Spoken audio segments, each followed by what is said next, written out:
Burial Ground, the Sanctum Cut, the epic version that released in an alternate timeline. In this world, Burial Ground Nights of Terror came across as low-budget Euro sleaze, with moments of surreal terror, and yes, the famously unnerving man-child. But in other timelines, especially the Sanctum Cut of Burial Ground, the film was horrifyingly effective in its atmosphere, and far more deliberate in its portrayal of tool-using intelligent dead. And it became something far more memorable. Let me explain. Alternate timeline Echo Cut.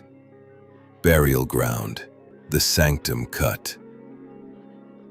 Origin timeline. Echo Crypt 1980A. Major improvements. The tool-using dead. Purposeful, not accidental or random. The zombies use tools intuitively, not like clumsy weapons, but as extensions of their decayed will. They dig through walls with intent, craft crude snares, and even use levers and mechanical traps. One chilling scene. A zombie severs a wooden beam to collapse a barricade at the precise moment survivors are regrouping. The man-child, Michael. Michael's portrayal in the original release was famously unsettling, and not in the way intended.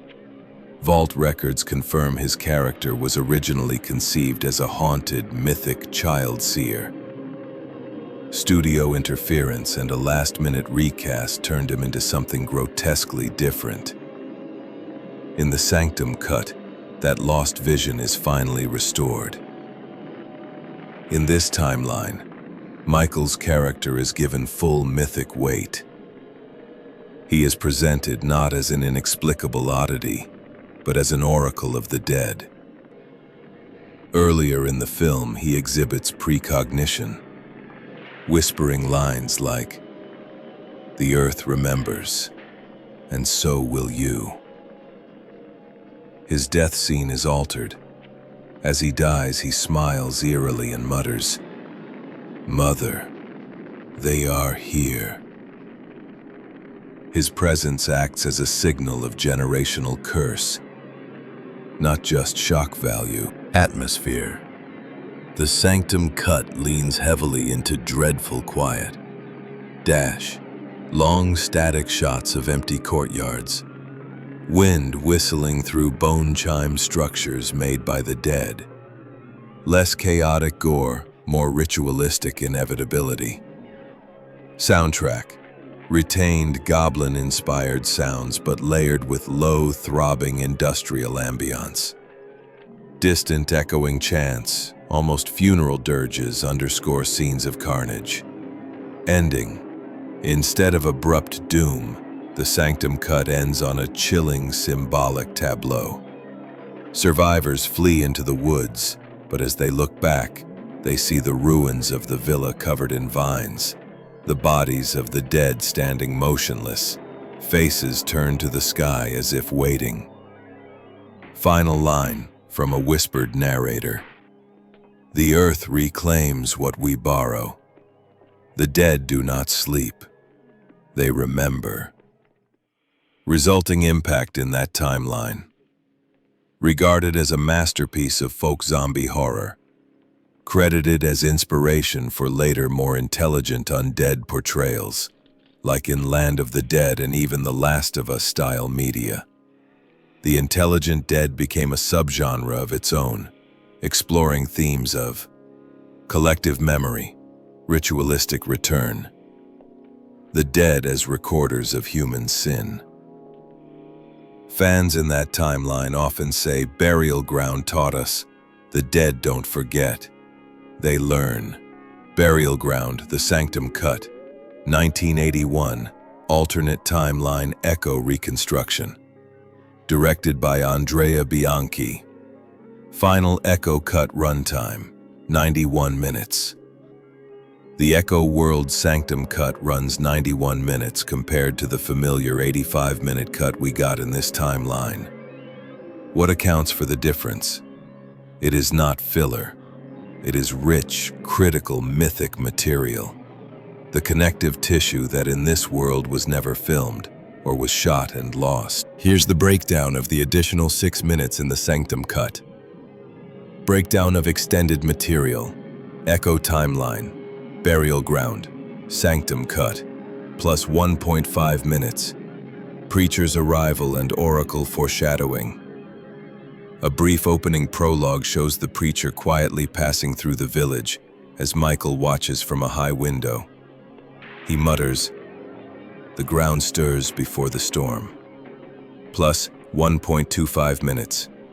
Michael's additional oracle scene. Mid-film, Michael alone in the cellar, touching bones, humming a fractured lullaby. He whispers, "They buried us, but we are the roots." His eyes flash, not as a monster but seer-like. He senses the dead organizing.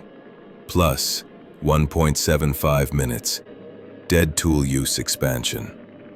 The zombies use crowbars, planks, and primitive hammers to breach the final barricade. Slow, methodical shots of them observing the structure before acting. They learn. Adds palpable dread, making their intelligence unmistakable. Plus 0.75 minutes. Cultic symbolism and gravestone scene. Close-up inserts of sigils carved into ancient headstones, resembling spirals and thorn-like patterns. Plus 0.75 minutes. Epilogue. Standing dead tableau. Longer final shot of the dead standing beneath the moonlit ruins, motionless, facing the sky. Wind blows through their hair and tattered clothes as the camera slowly pulls back, giving it cosmic weight, almost like a frozen apocalypse mural. These minutes were never padding. They were structural enhancements to convert burial ground from cult oddity into mythic folk horror. Notable alternate timeline burial ground sequels and variants. Echo Sequel A, Burial Ground 2, Roots of the Forgotten, 1986. Alternate timeline, Echo Thorn Forest 9. Plot. Set years later, a team of surveyors arrives to develop the overgrown villa site into a ski resort. But something stirs beneath the ruins. The dead are now beneath the roots, not the graves. A local girl begins drawing the sigils from the gravestones, having never seen them. Tree branches bleed, and earthworms spell out Latin fragments. The zombies emerge from beneath tangled roots and crawl spaces, dirt-caked and blind, but still tool-using and organized. Twist. Michael's soul has fractured into the land. He now speaks through plants, echoes in wells, and forgotten nursery rhymes. Legacy. Regarded as folk necro-eco-horror. Features the infamous line, "The ground is not dead, it's dreaming of us." Echo. Sequel B. Burial Ground. The Marionette Frame. 1992. Alternate timeline. Echo Crypt VHS 31. Concept. A surreal direct-to-video sequel. An experimental filmmaker buys the ruins of the villa to make a found art horror movie, but the dead begin filming him. Cameras turn on by themselves. Film reels loop scenes he never shot. One reel shows him dying, in next week's date. Eventually, he realizes he's become a prop in their ritual. A puppet, literally. A zombie inserts metal rods into his arms during a trance. He dances at dusk. Tagline. He wanted to resurrect a story. They wanted to rewrite his bones. Echo. Sequel C. Burial Ground, Eulogy for the Living, 2023, Prestige Reboot. Alternate Timeline, Echo Film Court 92. Tone, Elevated Folk Horror, a 24 style. Director, Alice Rohrwacher, Alt Timeline.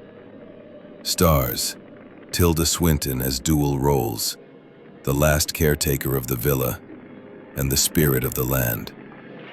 Plot, not a direct remake, but an echo. The dead rise slowly, not with violence, but mourning. They seek someone to remember their names before they return to rest. The final scene is a funeral for the living, attended only by the undead. Echo Companion Artifact, Burial Ground, Audio Vigil, 1984, cassette-only alt media. A 45-minute fan-made proto-creepypasta-style cassette recording passed through cult circles in Italy in the mid-1980s, in at least one notable alternate timeline. Allegedly captured from Michael's room before the villa's fall. Lullabies, reversed Latin, knocking sounds, and a child whispering, "They will dig for us like we buried them." And so, in some alternate timelines, Burial Ground was more than just sleazy Euro horror. It became a mythic folktale of the intelligent dead, ritualistic, mournful, and precise. The boy oracle Michael wasn't a joke. He was a messenger. The villa was no longer just a setting. It was a sanctum, an ancient place where the dead came not just to feast, but to remember. Until next time, don't forget the ones who never stopped watching.